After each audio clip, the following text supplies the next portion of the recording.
When I was a little kid, collecting silver paper for the Spanish loyalists. Okay? So 9, 10 years old. For some reason, we figured that the cigarette wrapper had silver paper around the foil around the piece of paper that held the 20 cigarettes. So I collected for the Spanish Civil War. They're celebrating now in Washington the 40th anniversary of our demonstrations in front of the Soviet embassy protesting the treatment of Soviet Jews.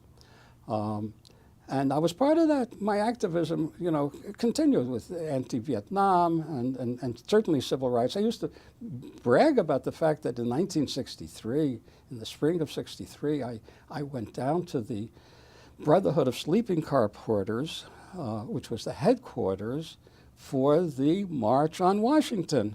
And we were stuffing envelopes and we were doing whatever Bayard Rustin told us to do. I was then working as the education director of the Amalgamated Laundry Workers Joint Board.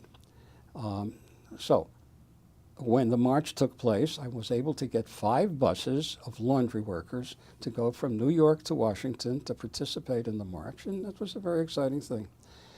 In '68, this is '63, '68, I'm in Washington, and I'm working with friends when the Poor People's Campaign came, after Dr. King's assassination, working his way up, Abernathy and Young, so the tent city in Washington, and the Southern Christian Leadership Conference is leading the Poor People's Campaign.